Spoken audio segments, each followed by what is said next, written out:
मेरे प्यारे बच्चों, हमारे इस नॉलेज हब चैनल में पुनः आपका स्वागत है। आइए आज हम कक्षा 10वीं के हिंदी कुमार भारती के दूसरी इकाई के संध्या सुंदरी प्रथम पाठ का अध्ययन करते हैं।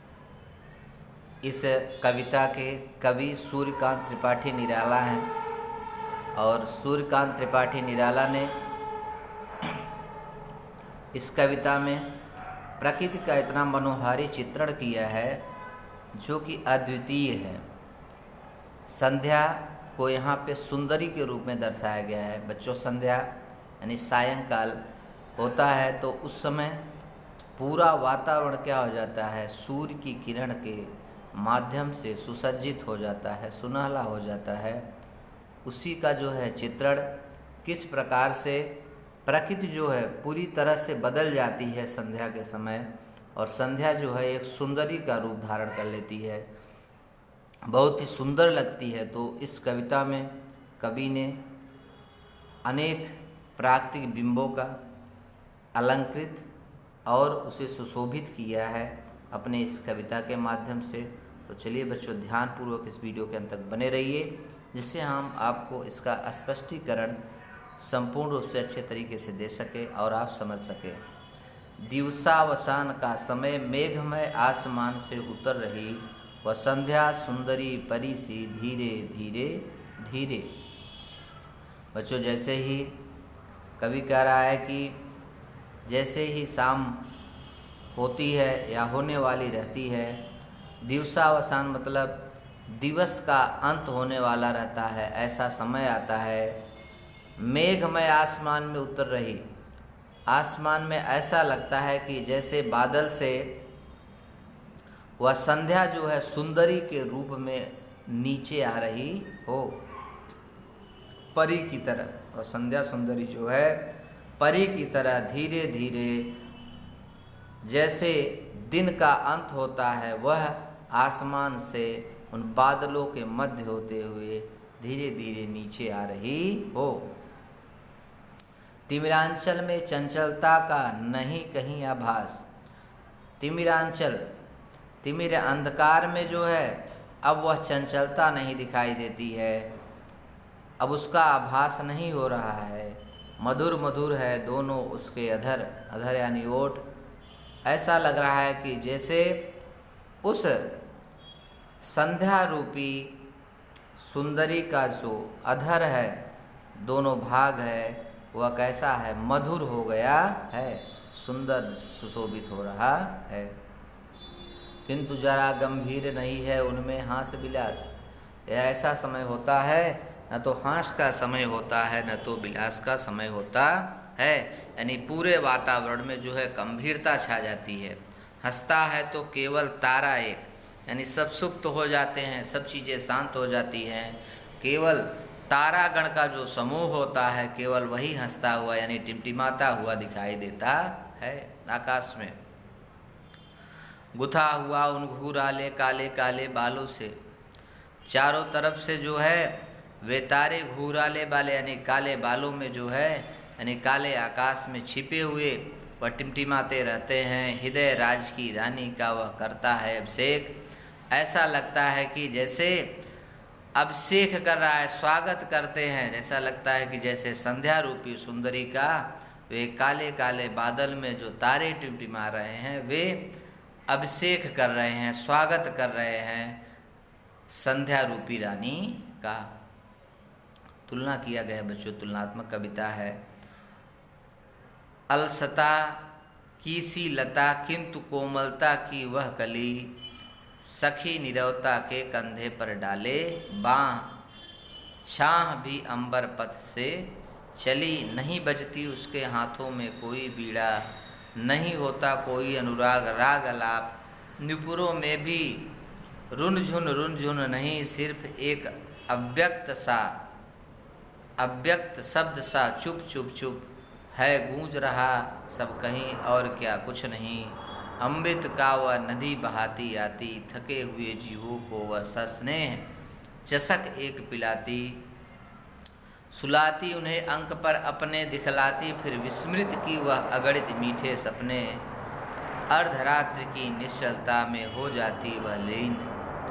कवि बढ़ जाता अनुराग बिरहा कुल कमनीय, कंठ से आप निकल पड़ता तब एक बिहाग। तो देखिए बच्चों, जैसे जैसे संध्या का आगमन होता है वैसे वैसे जो अलसता होती है लताओं में, कलियों में, जो नीरवता होती, एकाकीपन होती है, वह फिर से क्या हो जाती, प्रफुल्लित हो जाती है। ऐसा लगता है कि जैसे हर एक प्राकृतिक वस्तु जो है एक के गले में या एक के कंधे पर बाँह रखे हुए सब फिर से सजीव हो रहे हों, या फिर से उनमें एक नयापन आ रहा हो। यानी एकदम मौसम, वातावरण पूरी तरह से क्या हो जाता है, बदल जाता है। जो वह नीरवता होती, एकाकीपन होता है, वह पूरी तरह से बदल जाता है। छां सी अंबर पथ से चली, अंबर यानी आकाश से जो है छां के जैसे वह जो है अंबर के रास्ते हुए वह चली आ रही है। कौन? संध्या सुंदरी। नहीं बजती उसके हाथों में कोई बीड़ा। अब उसके हाथों में बीड़ा नहीं सुनाई दे रहा है। बीड़ा एक बच्चों जो होता है वाद्य यंत्र होता है, जो माँ सरस्वती का वाद्य यंत्र है, उनके हाथों में सुशोभित होता है।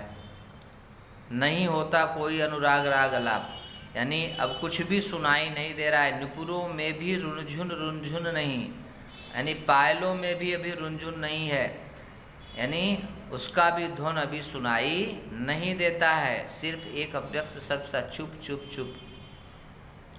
केवल हर चीज़ें क्या हैं, शांत हैं। कोई एक भी शब्द का जो है अव्यक्त नहीं कर रहा है। सब चीज़ें क्या है, शांत है गूंज रहा सब कहीं, और क्या कुछ नहीं। केवल इस समय केवल संध्या सुंदरी का हर एक प्राकृतिक बिंब जो है वह उसका क्या कर रहा है, अवलोकन कर रहा है, उसका स्वागत कर रहा है। अमृत की वह नदी बहाती आती। संध्या होता है तो ऐसा लगता है कि नदी जो है उसमें अमृत बह रहा हो, ऐसा दिखाई देता है। और थके हुए जीवों को वह ससने चषक एक पिलाती।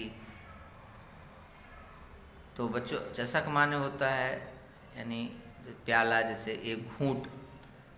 यानी जब संध्या होती है, शाम होती, तो जितने जीव होते हैं ऐसा लगता है कि जैसे संध्या सुंदरियों से स्नेह कर रही है, प्रेम कर रही है। उन थके हुए जीवों को ऐसा लगता है कि जैसे वह एक घूंट अमृत के जैसा पिला रही हो। यानी सब क्या हो जाते हैं, सजग हो जाते हैं। यानी सब थकान क्या होती है उस समय मिट जाती है। क्योंकि बच्चों, दिन भर व्यक्ति कार्य करता है, या सभी जीव जंतु जो होते हैं वह इधर उधर भ्रमण करते हैं, जिससे वह पूरी तरह से थक जाते हैं। लेकिन जब संध्या सुंदरी का आगमन होता है, शाम होती है, तो उस समय का वातावरण बहुत कोमल, सुंदर और ठंडा होता है, जिससे ऐसा लगता है कि जैसे फिर से दिन भर का किया हुआ कार्य जो है वह उसकी थकान मिट जाती है। सुलाती उन्हें अंक पर अपने, अंक माने गोद होता है बच्चों, गोद लैप, यानी ऐसा लगता है कि जैसे संध्या सुंदरी वह अपने अंक में सुला करके, अपनी गोद में सुला करके दिखलाती। फिर विस्मृत वह अगणित मीठे सपने, वह भूले हुए बहुत से ऐसे सपनों को, वह न जाने कितने सपनों को, मीठे मीठे सपनों को दिखलाती। अर्धरात्रि की निश्चलता में हो जाती जब लीन। और जब वह संध्या सुंदरी फिर से अर्धरात्रि जब आती है तो उसमें पूरी तरह से वो लीन हो जाती है, गायब हो जाती है। कवि का बढ़ जाता अनुराग। फिर कवि कह रहा है कि मेरा भी जो है यह कविता का जो राग है वह पूरी तरह से क्या हो जाता है, बढ़ जाता है, अलग हो जाता है। बिरहा कुल कमनी कंठ से, यानी फिर से जितने भी जीव होते हैं वह विरह में हो जाते हैं, व्याकुल हो जाते हैं। आप निकल पड़ता हुआ बिहाग, यानी बिहाग माने होता है दुख भरे गीत जो होते हैं, दुख भरी बातें फिर से हर एक व्यक्ति के अंदर से निकलने लगती है। फिर से वे परेशान हो जाते हैं।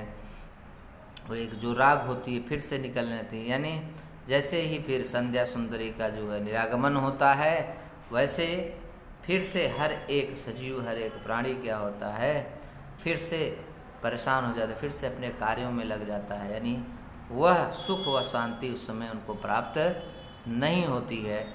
तो बच्चों, यही जो है इस कविता में सूर्यकांत त्रिपाठी निराला ने अपने इस कविता माध्यम से संध्या सुंदरी का जो है आगमन का बहुत ही मार्मिक ढंग से उसका चित्रण किया है इस कविता में।